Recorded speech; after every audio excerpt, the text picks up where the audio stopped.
მოგესალმებით. როგორც საზოგადოება მიცის, რამდენიმე დღის წინ საარჩევნო ადმინისტრაციამ შეაჯამა 2 ოქტომბრის არჩევნების შედეგები. ამ შედეგების მიხედვით 64-დან 44 მუნიციპალიტეტში მერად არჩეულია ქართული ოცნების კანდიდატი. მეორე ტურებში გავიდა ყველა ჩვენი კანდიდატი.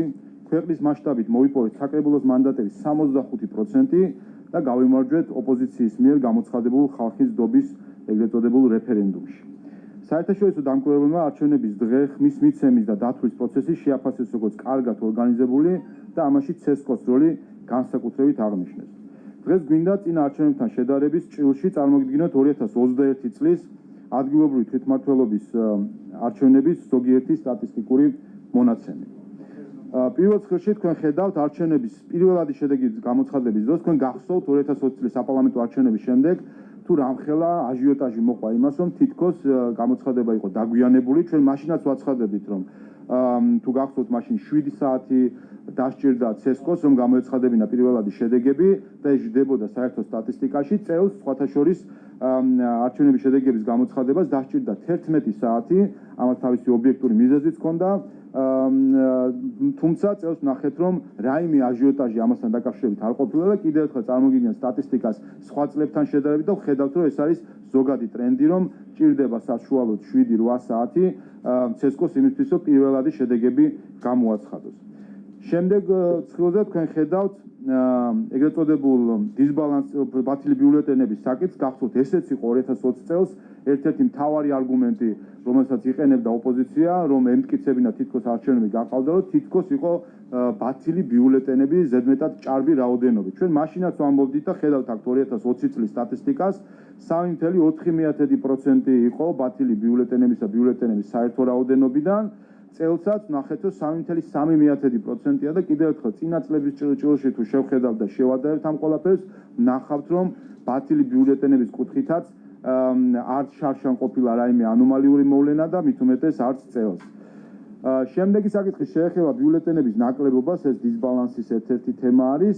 აქაც კიდევ ერთხელ შევხედოთ წლების განმავლობაში სტატისტიკას, ნახავთ, რომ 2021 წელს 0.13% იყო ნაკლებობის შემთხვევა. ეს გახსოვთ ის არის, როდესაც ცდილობენ თითქოს და ეგრეთ წოდებული კარუსელები ამტკიცონ ხოლმე 0.13%, რაც არის საერთო საშუალო თუ კი შევადარებთ სხვა წლებს, მათ შორის შარშანაც იყო 0.15%. სხვათა შორის საინტერესოა, რომ ამ გრაფიკში ჩვენ ვხედავთ, რომ ანომალია თუ სადმე მოხდა 2008 წლის საპარლამენტო არჩევნებზე, სადაც 1% იყო ბიულეტენების ნაკლებობა და სხვათა შორის მაშინდელი ცესკოს თავმჯდომარე დღეს ერთ-ერთი ოპოზიციური პარტიის ლიდერი არის და შეგიძლიათ გკითხოთ, რატომ მოხდა ეს ანომალია 2008 წელს. დისბალანსებთან დაკავშირებით აქ ვხედავთ ერთის მხრივ ნაკლებობის კუთხით, კიდევ ერთხელ იგივე სტატისტიკა. შარშან იყო 0.15%, წელს 0.13% ნაკლებობის კუთხით, ასევე მეტობა ეგრეთ წოდებულ როცა ამბობენ, რომ თითქოს და შეიძლება მოხდეს ჩაყარა ბიულეტენების. მეტობის კუთხითაც ხედავთ, რომ შარშან სულ 2 მილიონი ბიულეტენიდან იყო 50 ბიულეტენის მეტობა, რაც იყო 0.002%, ანუ 0.2%, წელსაც გვაქვს 0.6% ბიულეტენების მეტობისა. და ზოგადად დისბალანსიან ოქმებზეც წელსაც იყო ცდილობა, რომ ესაუბრა თითქოს და ბევრია დისბალანსიანი ოქმი. ხედავთ, რომ შარშანაც 25% ბიულეტენებისა არ იყო სულად დაბალანსებული, წელს 26% და ესეც არაერთხელ ახსნა ცესკომ, რომ გახლავთ ჩვეულებრივი თამდევი საკითხი არჩევნებისა, ვინაიდან ეს ბუნებრივადაც ეგრეთ წოდებული დისბალანსი შეიძლება მოხდეს სხვადასხვა მიზეზის გამო. საჩივებთან დაკავშირებით შარშანაც იყო პრეტენზიები და ესეც იყო ერთ-ერთი საფუძველი, რომ შარშან ესაუბრათ, რომ არ ხდებოდა საჩივების განხილვა. თუ კი შევადარებთ სტატისტიკას, ნახავთ, რომ სხვათა შორის შარშანდელთან შედარებით მცირედით იკლო მართალია საჩივრების რაოდენობა, მაგრამ ტრენდი იგივე არის. შარშან იყო არასამთავრობო ორგანიზაციების მხრიდან 600-ზე მეტი საჩივარი, წელს დაახლოებით 600 საჩივარი, პარტიების მხრიდან შარშან იყო დაახლოებით 1500 საჩივარი, წელს დაახლოებით 1200 საჩივარი. და ჩვენ ხედავთ, რომ არ დაკმაყოფილების კუთხით გაიზარდა კიდევაც ასე ვთქვათ მაჩვენებელი, უფრო მეტი საჩივარი არ დაკმაყოფილდა ვიდრე შარშან.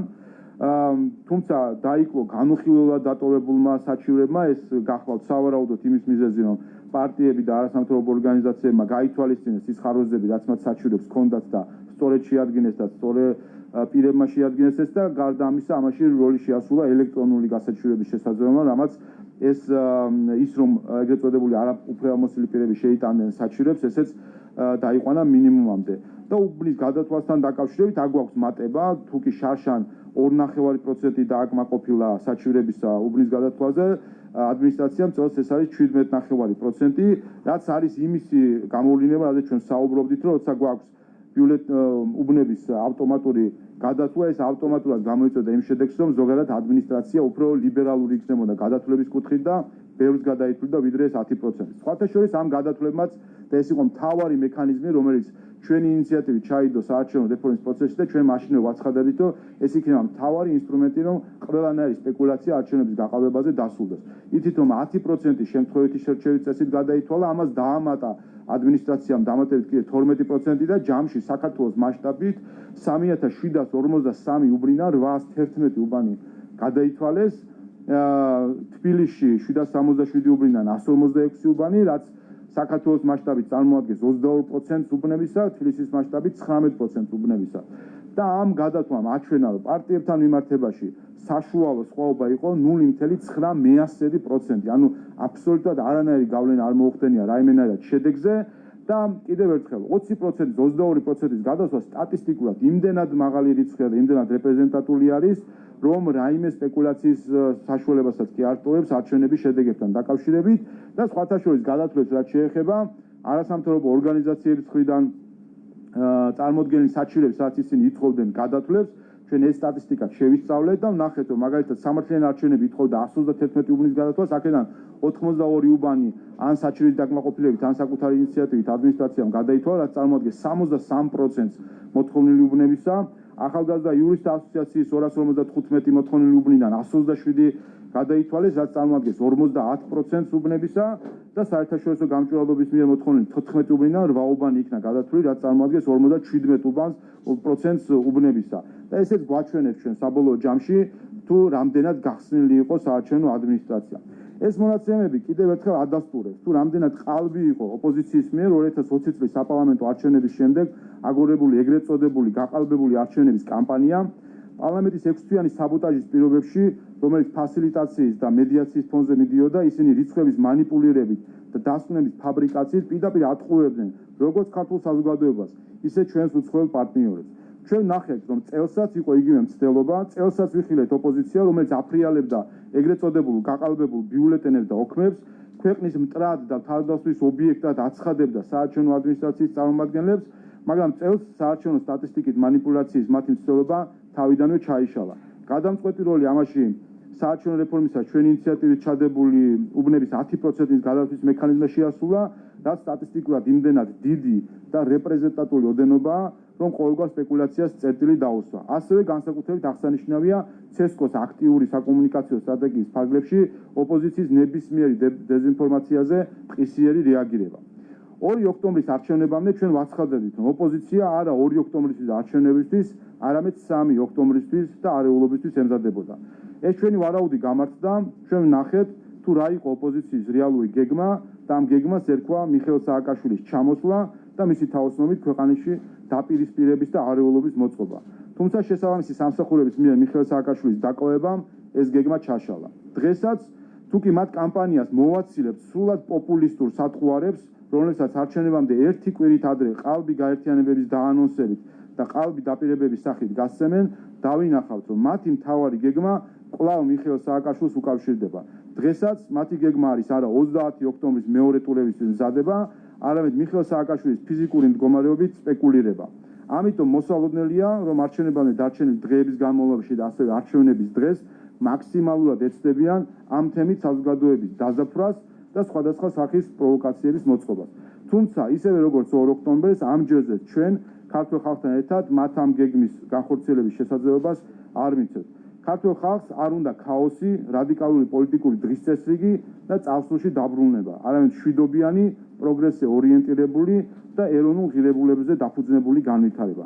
ამიტომ მოუწოდებთ ყველას, ვისთვისაც მნიშვნელოვანია ეროვნული ღირებულებები, ღირსება, თავისუფლება, მშვიდობა და განვითარება, შევიკრიბოთ ხვალ 27 ოქტომბერს 17 საათზე თავისუფლების მოედანზე და გამარჯვება მივიყვანოთ ბოლომდე.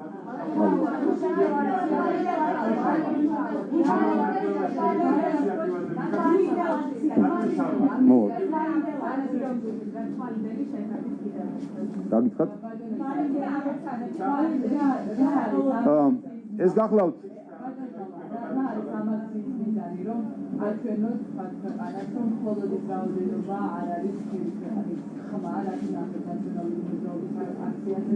შედარება ქართულისგან რამდენი ამორჩეველი ყავდა როცა თქვენი მათაკრიტიკები რომ ასეთი თავშეყარა კოვიდის პირობებში არ შეიძლება ხვალიდელს და კორონა არ იქნება და საფრთხეები არ იქნება ამ წუთის დამატება არის იქნება თუ არა ამ აქციის მთავარი პათოსი ის რომ ეს არის ოპოზიციის კონტრაქცია და აპირებთ თუ არა ადმინისტრაციული რესურსის ჩამოყვანას რეგიონებიდან და პრობაციონერების ჩამოყვანას რეგიონებიდან.